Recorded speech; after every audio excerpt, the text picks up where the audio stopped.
그의 복수할 때에 약속으로 웃어서 우리 지켜 약속 믿고 굳게 소리라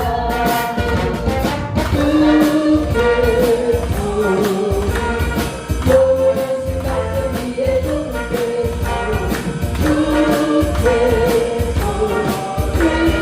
말씀 위에 굳게 소리라 주의 약속하신 말씀 위에서 너무하신 주의 사랑이 믿고 성령으로 웃어서 우리 믿고 약속 믿고 굳게 서리라 오늘 굳게 영원하신 말씀 위에 굳게 말씀 위에 굳게 서리라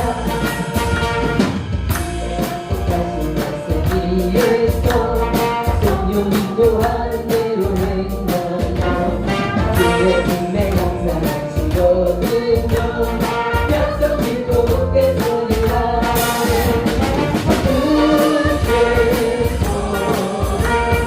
영원하신 말씀 위에 굳게 약속 위에 굳게 서리라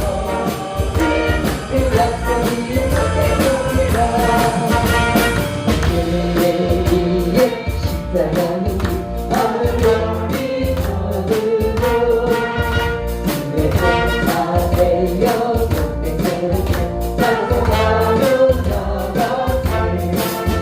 나가세 주 예수만을 위하여 가지고 쭉 걸어오겠지 내리기로 달리하여 주의 용기 붙잡고 주의 준비 위에 용기 다하여 부활하여 서울수요 나가세 주 예수만을 위하여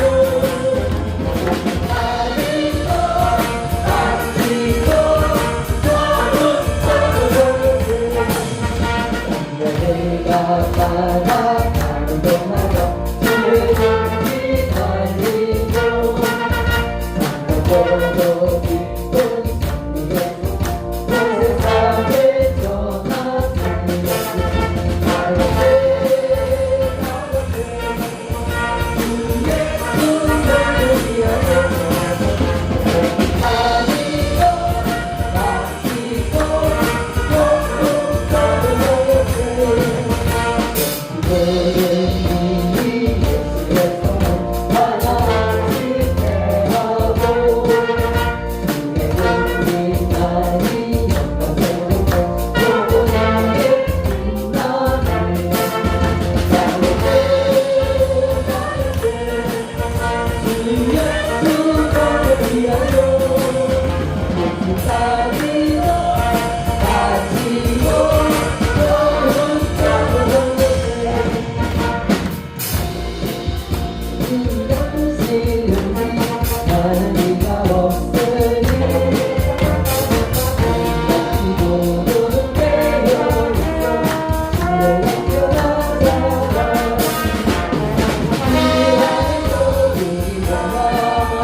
또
너를 이기는 성기는 저 놀라운 동력이로다.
그의 고백을 전하시고 고요된 너 주의 고향 날 떠난 나에게 상수는 저 놀라운 동력이로다.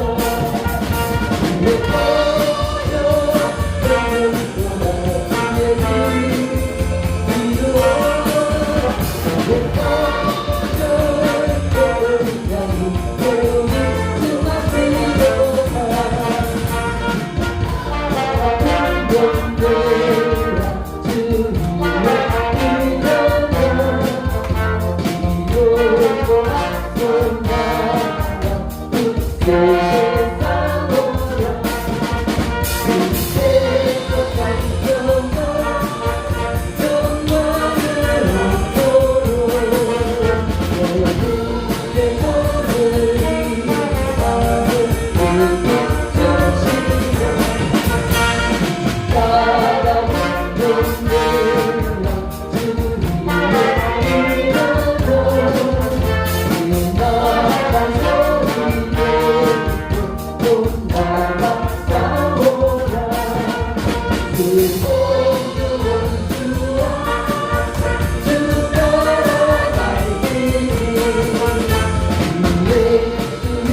할렐루야 할렐루야 소금 빛나는 밝은 날 소금 빛나는 밝은 날 하나님을 찬양하라. 할렐루야 할렐루야 할렐루야 인생의 문을 바라봐 가는 또한 부르다. 할렐루야 할렐루야 소없는 자가 남치네 소지는 공평하고 하나님을 찬양하라. 할렐루야 할렐루야 할렐루야 소망을 가는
소녀 주성만시고 거룩한 땅에서 주께 경배드립니다. 주께서 주신 모든 은혜 나는 말할 수 없네. 내 영혼 즐거이 주 따르옵니다.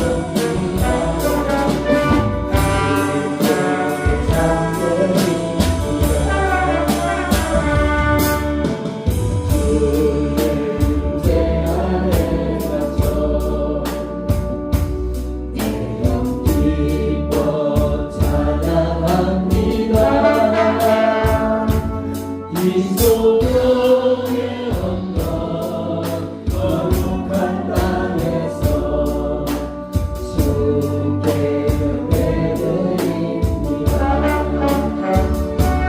주께서 주신 모든 은혜 나는 말할 수 없네.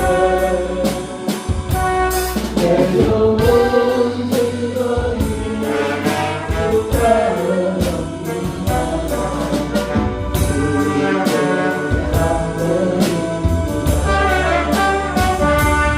주께서 주신 모든 은혜 나는 말할 수 없네. 내 영혼 즐거이 주 따르옵니다. 주께서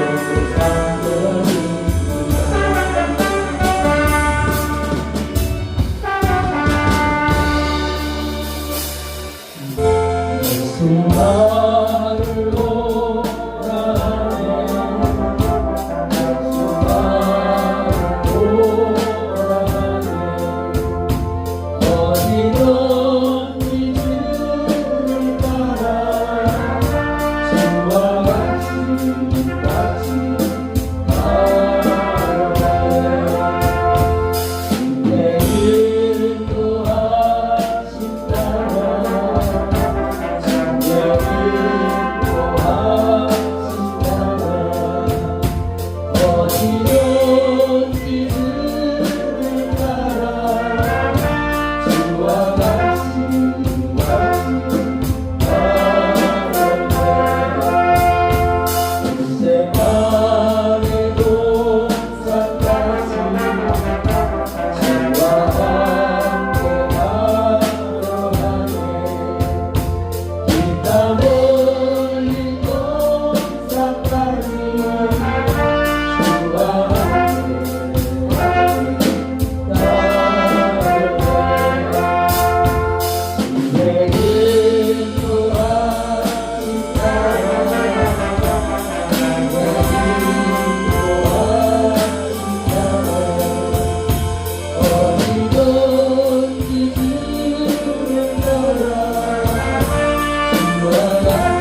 의리합니다. 이곳에 오소서 역사로 주여의 말씀 찬양을 받아주소서. 주님을 사랑하니 주님을 노래하니 많으신 예수여 오셔서 나를 맞아가주소서. 성경 본문 말씀에 보면 예수님께서 베드로와 안드레 형제를 부르시고 또 야고보와 요한 형제를 부르시는 그런 모습이 오늘 여기에 잘 나타나 있습니다. 그런데 주님께서 하신 말씀은 이겁니다. 나를 따라오너라. 내가 너희로 사람을 낚는 어부가 되게 하겠다. 이런 말씀입니다. 오늘 주님께서 제자들에게 나를 따라오너라. 내가 너희를 사람 낚는 어부가 되게 하겠다 하신 이 말씀 한마디 속에 엄청난 비밀이 포함되어 있습니다. 그 비밀은 바로 말할 수 없는 큰 약속이고 말할 수 없는 큰 영광이고 그들의 앞길을 예언하는 것이고 또 이 온 인류에게도 정말 너무나 큰 구원의 복음이 선포되는 그런 시작이라 그렇게 볼 수가 있습니다. 예수님께서는 한평생 사시면서 수많은 사람들에게 복음을 전하고 환자들을 고쳐주고 죽은 자를 살리고 온갖 일을 하셨지만은 주님께서 하신 가장 핵심적인 일은 바로 이 제자들을 양육한 것이다. 그렇게 볼 수 있습니다. 그 제자들을 양육하시기 전에 가장 먼저 제자들을 부르셨는데 나를 따라오너라. 내가 너희와 하여금 사랑하고 큰일인 줄 믿습니다. 그리고 주님께서 나를 따라오너라 하신 이 한 말씀은 정말 얼마나 큰 은총인지 모르는 것입니다. 왜냐하면 가장 귀한 선택이었기 때문에 그렇습니다. 저는 꼭 한번 가보고 싶은데 로마에 가면 베드로 성당에 꼭 한번 가보고 싶어요. 그 다른 걸 보고 싶은 게 아니고 그 베드로 성당에 가면 베드로 이 흉상이 동상이 크게 있는데 이 동상 이 발이 사람 아마 뭐 어깨도 막 이렇게 되는가 봐요. 근데 베드로의 발가락이 따랐다는 거예요. 세계 많은 사람들 얼마나 와서 이걸 맞췄든지 발가락이 따랐다 그런 얘기 한번 들었는데 꼭 가서 한번 확인하고 싶어요. 여러분 이 갈릴리에 참 정말 볼품없던 이 어부 주님께서 나를 따라오느라 부르신 이 한마디에 아멘하고 순종했더니만은 대통령도 가고 교황도 가고 세계에서 온갖 똑똑한 사람, 유능한 사람, 훌륭한 사람, 높은 사람, 낮은 사람 다 가서 그 앞에 경배드리는 이런 일들이 일어나지 않습니까?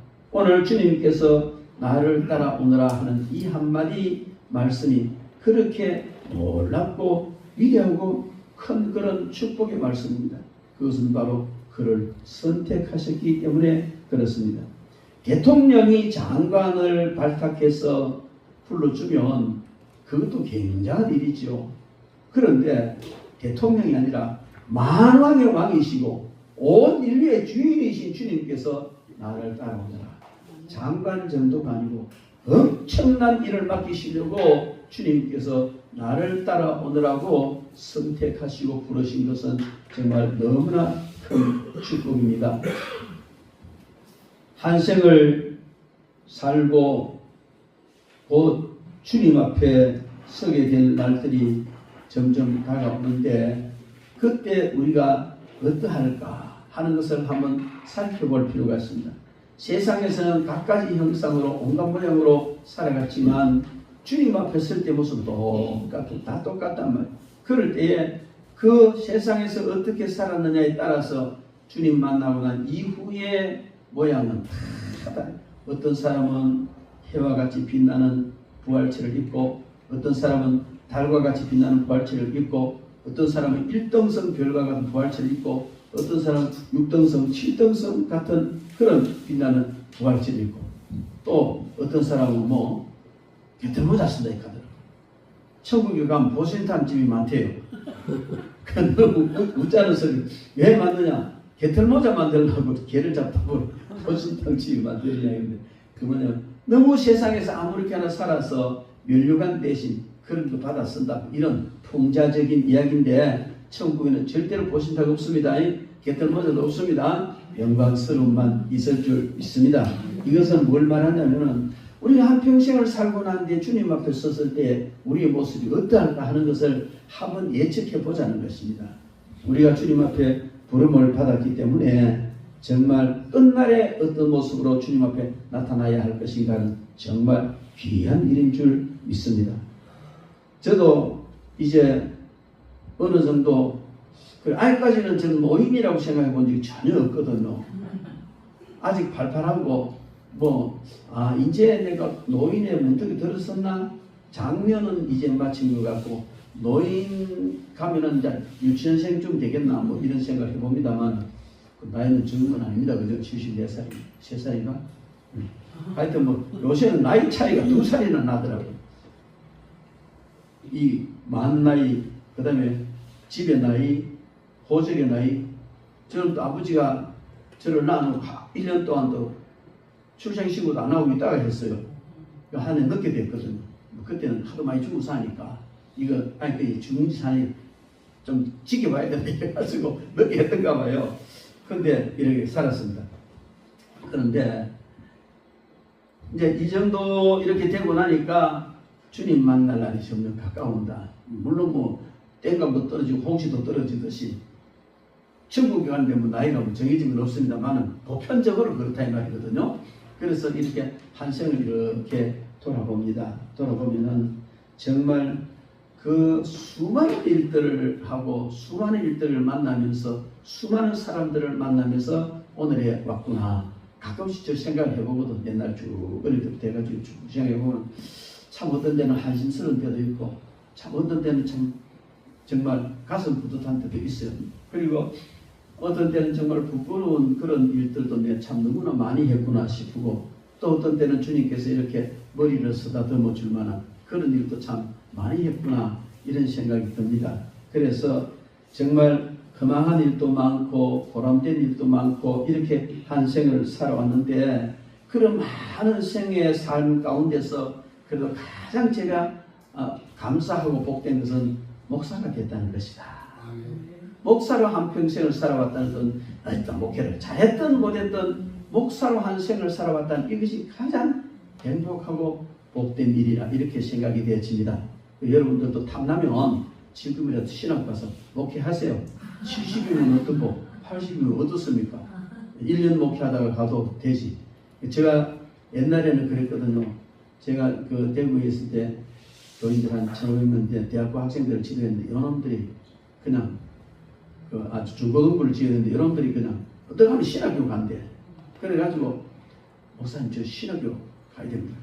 너는 사명감 없어. 그랬거든요. 기도도 안 해. 무조건 넌 사명감 없다 그러는데, 그러면 이 고민하기 시작합니다.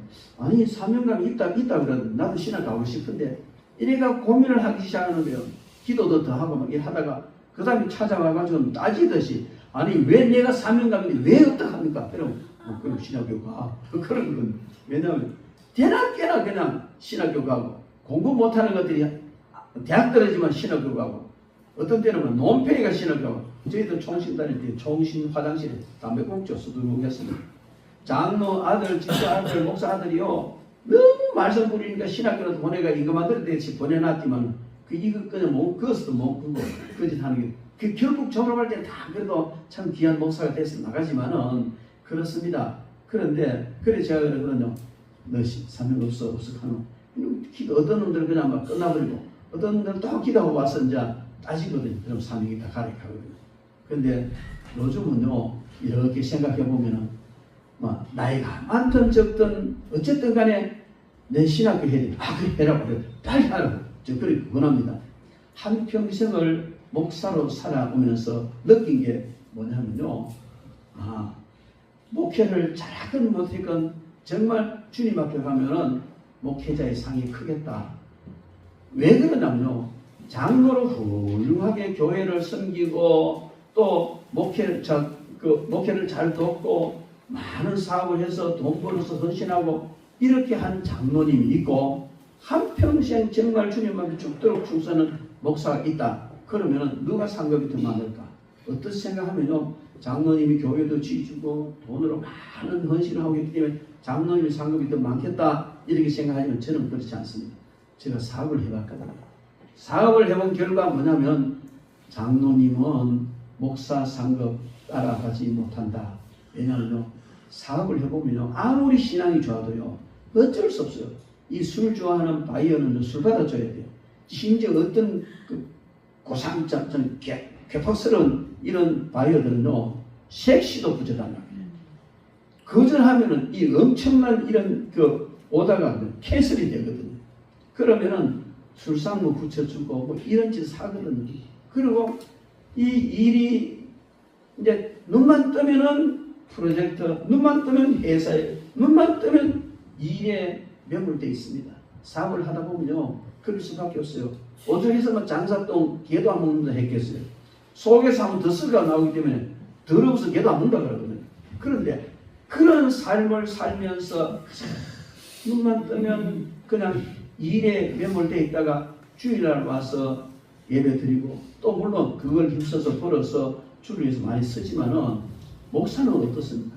그저 눈만 뜨면 주님을 생각하고 눈만 뜨면 영혼 생각, 눈만 뜨면 어떻게 하면 영혼을 구원할까? 이거 생각하지 않아요. 그래서 다 같이 충성해도 양적으로 목사가 훨씬 많습니다. 불만 있어요? 내 말에도 불만 있는 것도 표정으로 짓는 불만이 있어요? 틀렸어요? 안 틀렸습니다. 그래서 그러잖아요. 70이 됐든 80이 됐든 신학교 가고 싶으면 신학교 목사 하라고요. 아니 1년을 하다가 뭐 또 어떤 사람은 신학교 와가지고도 60대 가지고 신학교 그 목사 오기는 왔는데 내 나이가 네 나이가 어땠어? 1년을 하다가도 얼마나 감사한데 제가 그런 얘기합니다. 무슨 얘기냐면 오늘 주님께서 베드로에게 불러주셨죠. 나를 따라오느라. 내가 이제는 너로 하여금 지금까지 네가 고기 낚았지만 이제 사람 낚는 어부가 되게 하겠다. 이 말씀을 하시고 불러주신 것은요. 얼마나 큰 복인지 모릅니다. 여러분 설령 내가 목회자로 부름을 받지 못했다 할지라도 지금부터 그냥 세상이고 하지만 눈만 뜨면 주님 생각하세요. 눈만 뜨면 주님을 하세요. 세상 일을 하면서 이 일을 해서 일을 남겨가 어떻게 하면 주님 기뻐하시는 데 쓰고 어떻게 어디에다가 주님 위해서 쓸까? 그러면은 똑같은 거예요. 어떤 일을 하는가가 중요한 것이 아니고 그냥 늘 주님 생각하고 그 일에 온전히 그냥 매몰되고 이끌리는 것이 정말 중요한 줄 믿습니다. 여러분 한번 돌이켜 보십시오. 여러분 생에도 많은 일들이 있었을 겁니다. 누구나 다 그렇잖아요. 그런데 그 많은 생애 가운데서 여러분들이 가장 귀한 일, 가장 복된 일이라면 무엇이겠습니까? 그것은 바로 주님께서 여러분을 불러주신 일입니다. 할렐루야. 예. 주님이 어떤 모양으로 불러셨던지 간에 여러분을 불러주신 그 일보다 귀한 일은 없는 줄 믿습니다. 예. 연주를 하기 위해서 교회로 왔던 어떤 사람은 막 연애하려고 막 처자 쳐다보고 처자한테 잘 보이려고 교회 왔다가 장로 내릴 사람 있어요.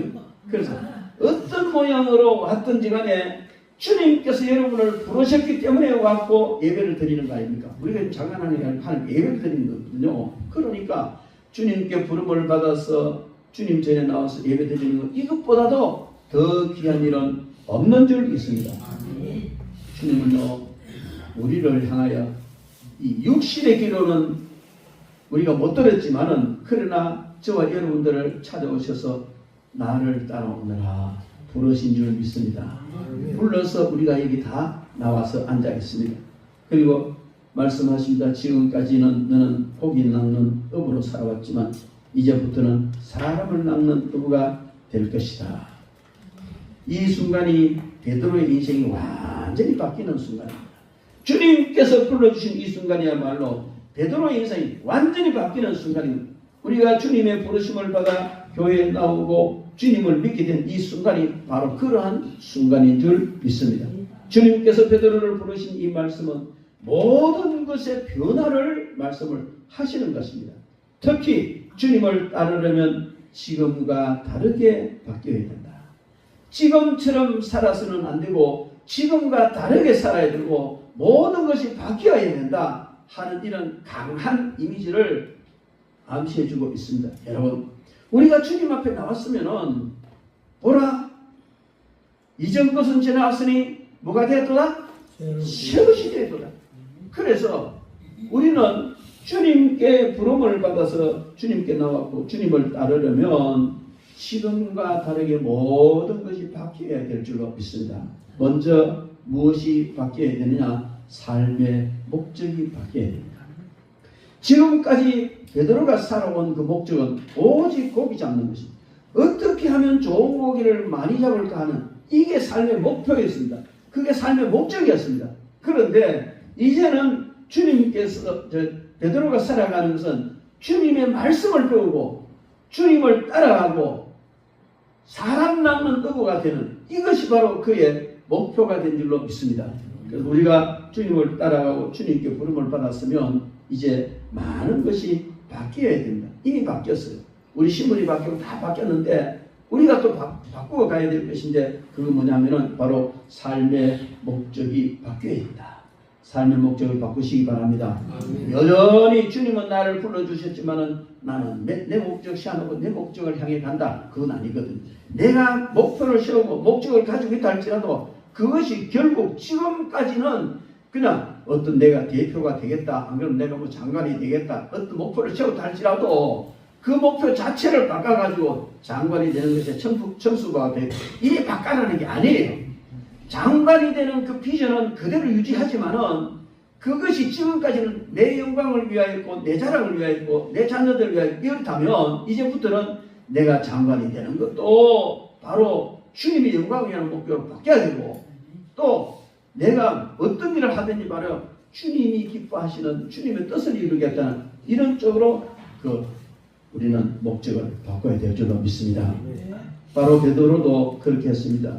이제 베드로는 주님께 교육받는 것, 주님께 훈련받는 것, 결국은 사람 낳는 어부가 되고 예수 그리스도의 부활의 증인이 되는 이 목표 가지고 나아간 줄 믿습니다. 여러분들도 이제 지금 하던 일을 바꾸라는 거 아니에요. 삶의 목적을 바꾸라는 게 아니고 지금 하는 걸 그대로 하지만은 이제 내 목적은 세상에서 어떻게 내가 드러나고 잘 되는 것 이것보다도 주님의 영광을 드러내고 주님을 기뻐하시게 하는 이 삶의 목적으로 바꾸시기를 주님의 이름으로 축원합니다. 그리고 우리는 이제 주님께 부름을 받았으니까 패러다임이 바뀌어야 합니다. 우리는 이것 아니면 안 되고 이 방법 아니면 안 된다. 이런 생각을 가지고 살아갈 때가 참으로 많습니다. 그래서 베드로가 주님 앞에 부름을 받았지만 보면 여러 차례 부름받은 게 성경에 나옵니다. 그래서 이걸 전체적으로 종합해 보면 주님께 부름을 받았지만은 바로 주님을 따라서 제자로 살아간 게 아니고 그냥 고기도 좀 더 잡다가 최종적으로 주님이 부르실 때 이렇게 주님께로 나온 그런 모습인데 왜? 아직까지도 자기 방법 바꾸지 않으니까 주님께서 베드로를 찾아오셔서 언제나 그를 불러주셨는데 어떻게 하느냐면요. 그냥 주님께서 부르셔 따라오도록 하면 바로 그냥 따라가서 되는데 성경을 보면요. 어떤 때는 또 다른 일을 하고 그렇게 했던 경우가 있어요. 그래서 주님께서 한 번은 어떻게 하십니까? 내 오른편에 그물을 던져라. 그러니까 고기가 많이 잡히잖아요. 안 잡혔는데 또 한 번은 주님께서 깊은 데로 가서 그물을 던져라. 그랬거든요. 그때 베드로가 뭐라고 말합니까?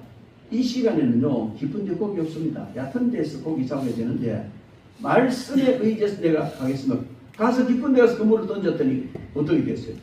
2배에 가득하게 차고 넘치는 그런 고기 잡는 역사가 일어났습니다.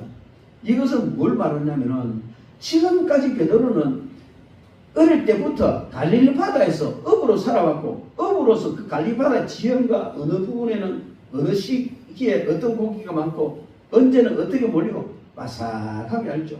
그래서 그렇게 따라가면서 그물질을 했는데 밤새도록 자기 지식 자기 생각 다 해서 해도 한마디도 못 잡은 거예요. 그럼 저기 깊은 데로 가서 그물 던져요. 에이, 지금 깊은 데 없는데. 이 시간에 고기가 다 했더니 다 나오는데요. 하지만 자기의 생각 다 버리고 들어가서 그물을 던졌더니 역사가 일어났습니다. 그래서 그가 예수님께 뭐라고 말합니까? 주여, 나를 떠나소서. 나를 떠났더니 왜? 이 고기가 어디 노는지도 다 알고 자기가 한평생 그렇게 산 모든 것 다 그냥 안 되는데도 주님이 되게 하시니까 이분은 그냥 보통 분이 아니다고 그 앞에서 그는 굴복하고 주님을 따라가는 그런 모습을 우리가 볼 수가 있습니다. 때때로 자신의 그 고정관념이 자신을 힘들게 하고 실패하게 할 때도 있습니다. 우리가 주님을 따르는데 이 고정관념이라는 큰 장애물이 되기도 하는 것입니다. 제가 대구에서 영업사원들 훈련시킬 때에 명함에다가 밑에다가 고정관념을 버리면 더 좋은 일은 얼마든지 있습니다. 명함 밑에 다 쓰라 그랬어요. 너무 이 고정관념의 패러다임에 그냥 눌려있기 때문에 그래가지고 매일 그걸 훈련을 시켰는데 어떤 사람이 굉장히 큰 오다를 줬어요. 그럼 왜 오다를 줬느냐? 명함 보고 줬다는 거야. 명함 밑에 이 문구가 너무 마음에 들어서 내가 계약을 해줬다. 이런 얘기를 하면서 와서 좋아하더라고요. 그렇습니다. 우리는 내 생각, 내 방법, 이 생각, 이것 아니면 안 된다는 이런 고정관념이나 패러다임을 우리는 바꿔야 합니다. 바꿀 때에 주님께서 역사하시고 주님이 하시면은 얼마든지 된다는 이런 생각으로 우리 패러다임과 사고를 바꿔야 될 줄 있습니다. 그리고 우리는 가치관이 바뀌어야 됩니다. 물고기의 가치를 두지 말고 사람의 영혼의 가치를 두라는 그런 의미로 주님은 부르셨습니다. 뿐만 아니고 물고기 잡는 일에 가치를 두지 말고 사람 낳는 일에 가치를 두라고 주님은 베드로를 부르셨습니다. 육신 생명의 가치를 두지 말고 우리는 하늘 상급의 가치를 두어야 될 줄 믿습니다.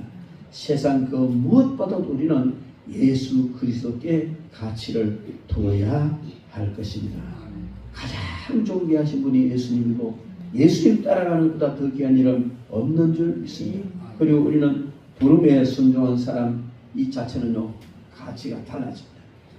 가치관을 바꾸고 주님의 부름에 순종하면요 그 사람의 가치가 달라져 버리는 거예요. 이전에는 베드로는요 아무리 고기 잘 잡아봐야 아무리 많이 잡아봐야 그는 갈릴리 초원의 어부입니다.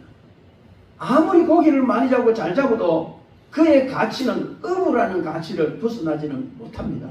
그러나 주님을 따라갔더니 주님의 부르심에 순종했더니 그가 온 세상 만민들의 높임을 받고 존경을 받는 주님의 제자가 된 줄로 믿습니다.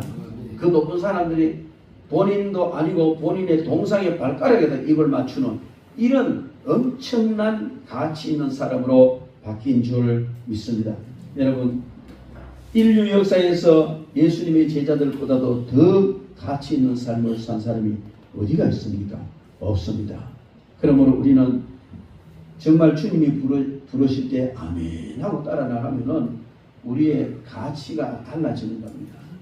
청소부는요 아무리 청소를 잘하고 열심히 해도 물론 직업에 기준이 있다는 건 아닙니다. 아니지만은 아무리 청소를 잘하고 열심히 해도 그 사람의 가치는 청소부입니다.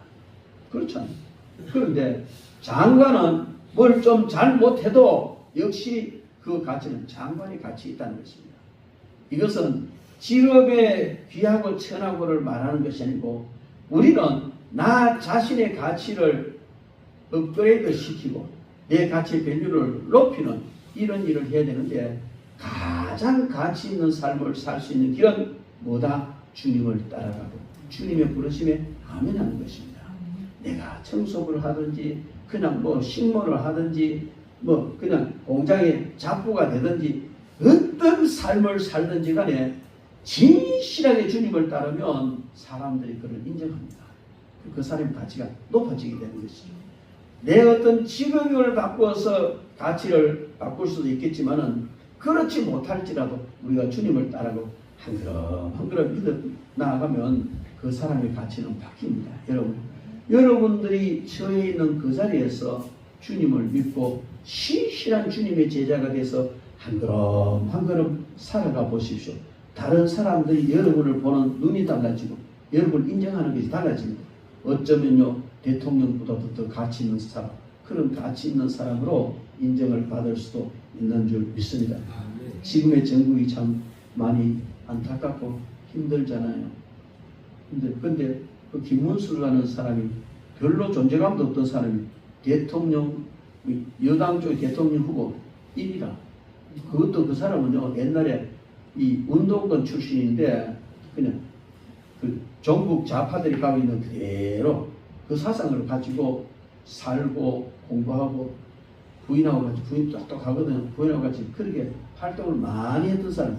근데 예수를 믿고 나니까 이게 아니란 알아진 거예요. 그래서 다 버렸어요. 다 버리고 새로 바뀌어가지고요. 얼마나 주님을 위해서 사는지 모릅니다.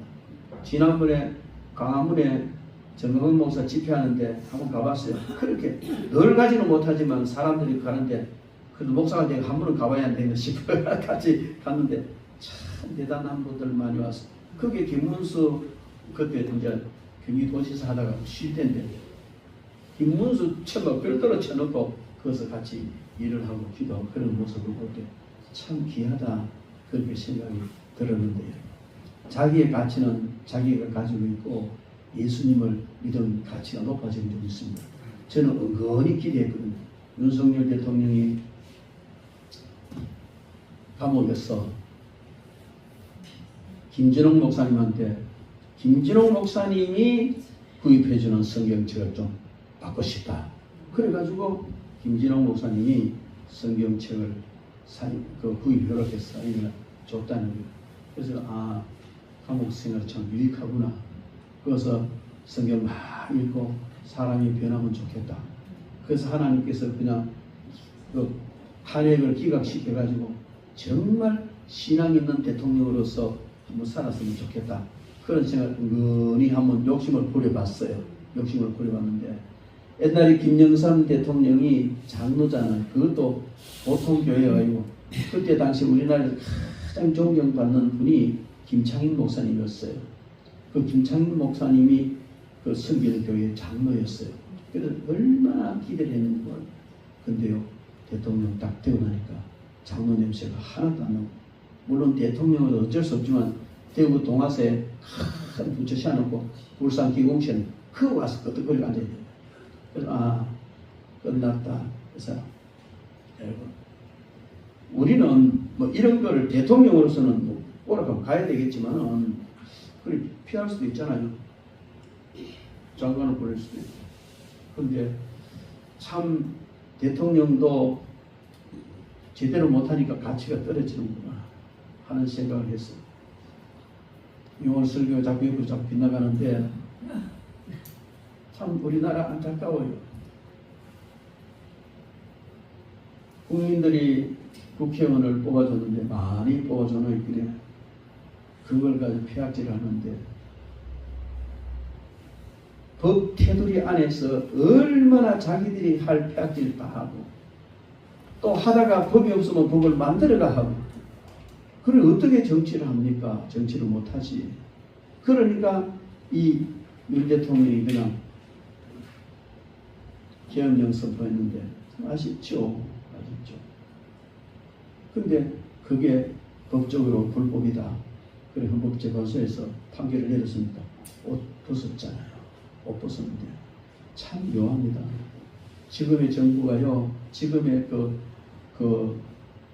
민주당 안에 무서운 사람들이 있습니다. 아예 이 정부를 공산주의 정부는 못 만들지만은 사회주의 정부는 만들어야 된다. 그래서 중국 세력을 이끌어와서 우리나라가 중국과 꽁이니까 중국 물건도 쓰고 뭐 이러면 경제적으로 약간 좋아질 수는 있겠지만 정말 위험한 것은 뭐 세상 사람들이야 뭐 이렇게 되든 저렇게 경제적으로 좀 좋아지고 이러면 괜찮겠지만 하나님을 믿는 사람은요 두렵고 떨면서 기도해야 돼요. 왜?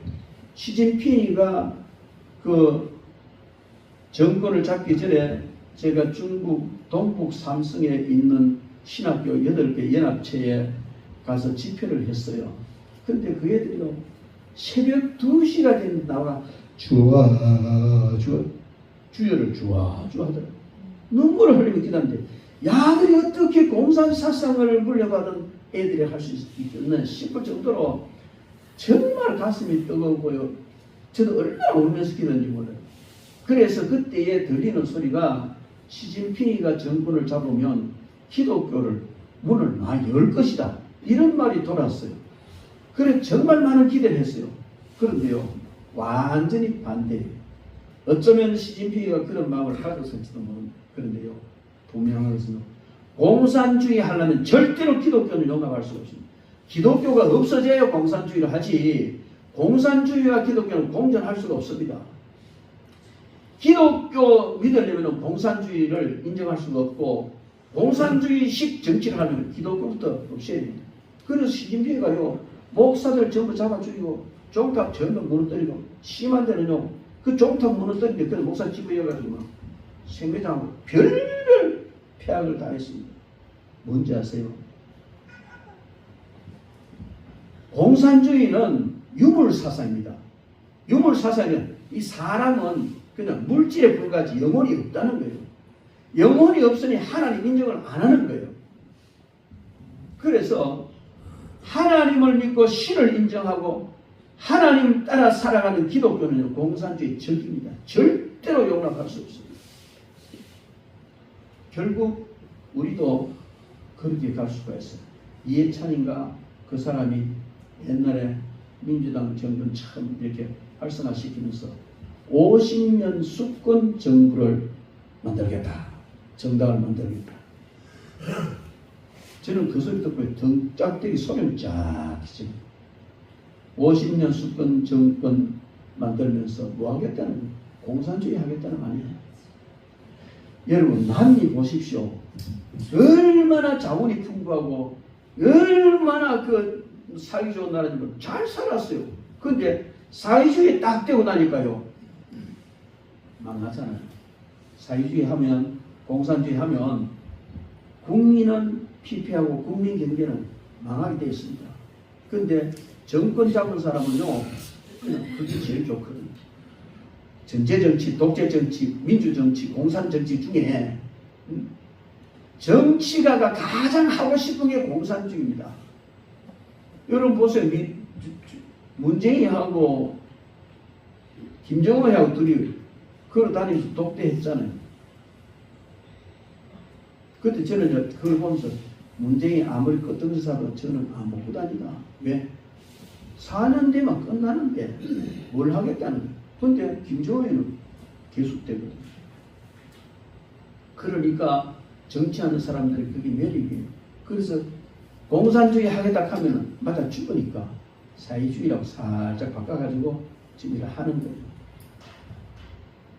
왜 제가 이렇게 옆으로 나가는지 모르겠지만 어쨌든 여러분 우리는 가치관이 분명해야 됩니다. 하나님을 믿는 사람으로서의 가치가 분명하죠. 그래서 공산주의 국가가 되면 목사가 제일 먼저 죽습니다. 그 다음 장로님도 죽을 거예요. 처리해야 돼요. 처리 안 하면 지탱을 못하니까. 정강훈 목사가 광화문에서 왜 그렇게 발버둥 치는지 아세요? 물론 목사들 중에 욕하는 사람 많습니다. 입에 걸레를 물고 되기 때문에 욕을 하게 돼요. 근데 참 귀한 일 하고 있는 거예요. 그렇게 사실결단해야 이 나라가 공산주의 안 되는 거예요.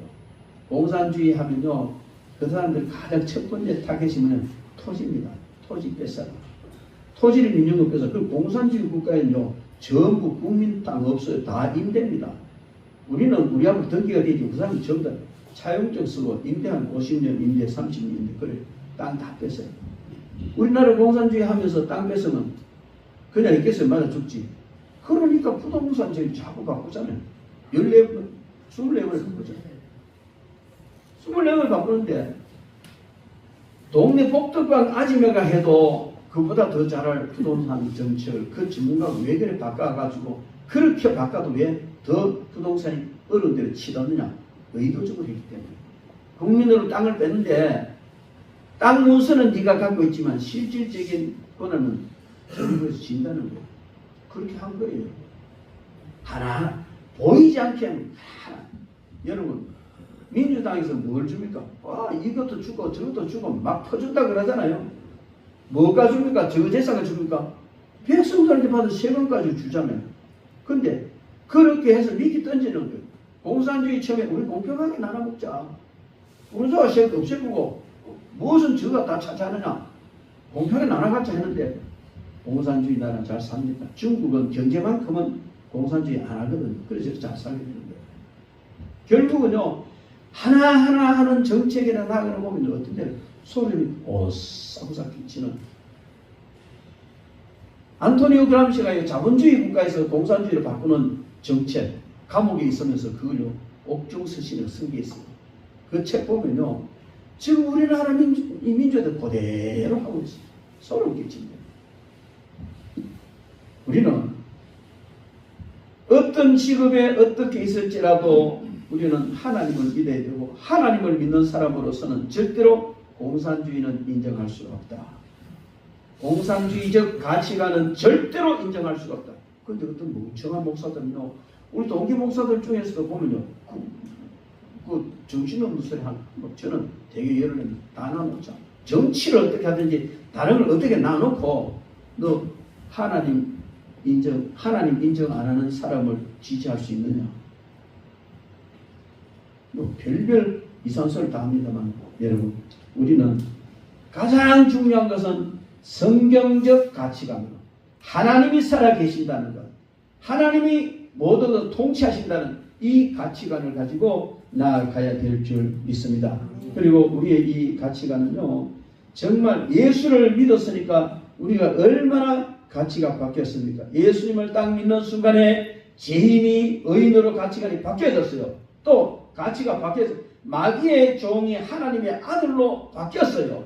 지옥 자식에서 천국의 백성으로 우리의 위치가 바뀌었어요. 신분이 바뀌었어요.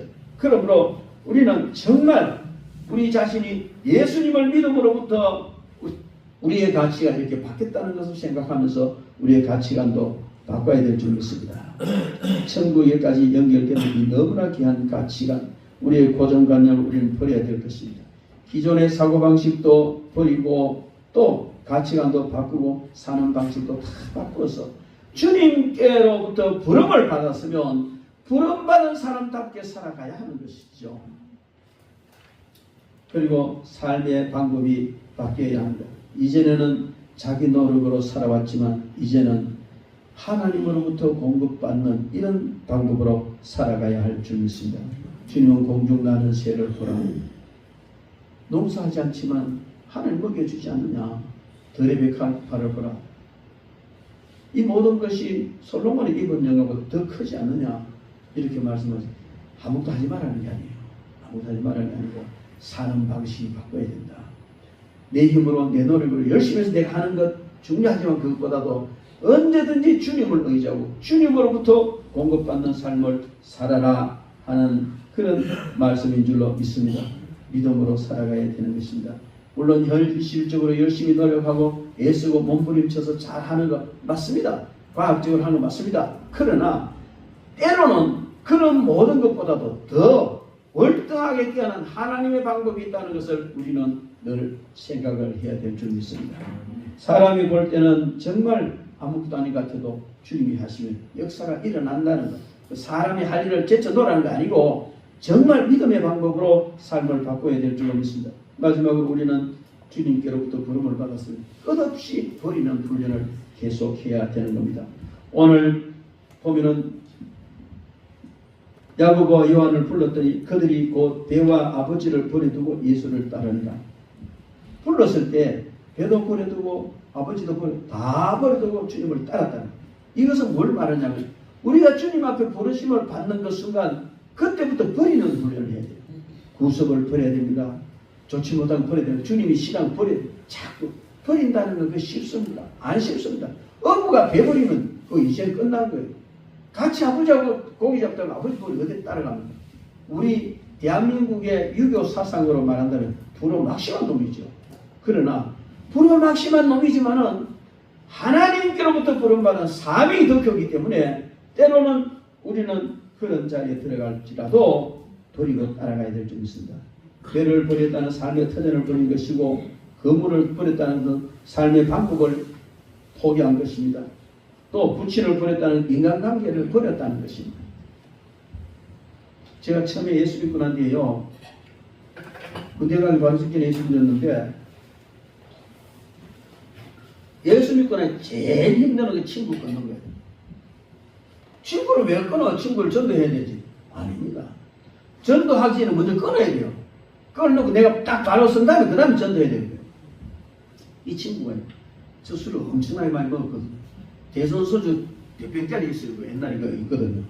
그냥 찐빵 안주에 저로 반대 먹었어요. 예사로. 그렇게 퍼마시고 그냥 사오고 돌아다니는데요. 딱 잘라버리고 예수 믿으니까요. 처음에는 얼마나 박해를 하더만 나중에 친구들 이제 그래 뭐 한번 만나자. 항상 술집에 만나거든. 그러면 이제 내한테 따라줍니다. 한 잔 해. 아무것도 안 합니다. 예수 믿는 사람 많이 먹더라. 장모도 먹더라. 한 잔 해. 안 먹는다. 그러면 뭐라고 제의하냐?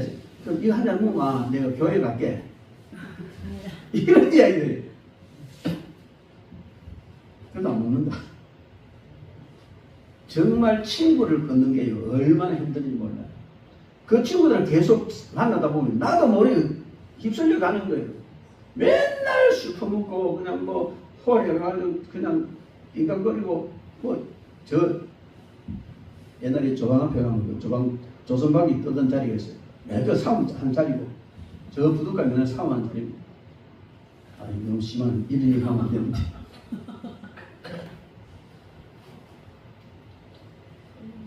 여러분 우리는 주님을 따라가려면 때로는 과감하게 끊어버려야 되는 게 너무 많습니다. 친구도 끊어야 되고 술도 끊어야 되고 담배도 끊어야 되고 바로 끊으라는 건 아닙니다. 우리 366일을 술을 잡섰던 우리 정 선생님 우리 박 선생님 토요일 되면 술을 안 먹는다는 거예요. 근데 그 얘기도 감동했습니다. 교회 와서 예배 드려야 되기 때문에 하는 이게 얼마나 하기 힘든지 아세요? 안 먹은 사람 몰라요. 여러분 그러므로 우리는요 정말 예수님을 믿고 나면 버려야 될 것, 끊어야 될 것들이 너무나 많습니다. 너무나 많습니다. 그래서 힘들지만은 하나하나 끊을 것 끊어나가는 그런 삶을 살아가면은 우리 미래에는 정말 영광스러운 그런 미래가 될 줄로 믿습니다. 이를 위해서 우리는 정말 자신에 대해서도 부모님에 대해서도 친구와 이웃에 대해서도 물질에 대해서도 정말 정리해야 될 것 있으면 과감하게 정리해 버려야 됩니다. 그리고 주님을 따라가야 되는 줄 믿습니다. 복음에 대한 사명을 품고 비전을 품고 주님께 대한 비전을 품고 그렇게 한 걸음 한 걸음 나아갈 때 주님께서 정말 기뻐하실 줄 믿습니다. 주님은 저와 여러분들을 불러주셨습니다. 주님께서 여러분을 불러주시기 때문에 주님을 잘 따라가야 될 것입니다. 이제 여러분의 삶의 목적이 바뀌어야 합니다. 패러다임도 바뀌어야 합니다. 그리고 가치관도 바꾸시기 바랍니다. 삶의 방법도 바꾸시기 바랍니다. 그리고 끝없이 버리는 훈련을 계속 하십시오. 그러면 여러분의 미래가 바뀌어질 것입니다. 천국 소망으로 바뀌어질 것입니다. 하나님께서 한없는 은혜와 복을 주실 것입니다. 저는 그렇게 생각합니다. 제가 예수님을 안 믿었으면 내 꼬라지가 어떻게 생각하면 아찔합니다. 근데 예수님께서 불러주셔서 목사로 살아가고 설교를 하고 하늘 소망을 삼고 그 대접받은 사람 이게 얼마나 복된 일인지 모릅니다. 여러분 이제 주님께서 불러주셨으니까 주님의 부르심에 합당하게 살아가는 그런 저와 여러분 되시기를 주님의 이름으로 축원합니다. 기도하겠습니다.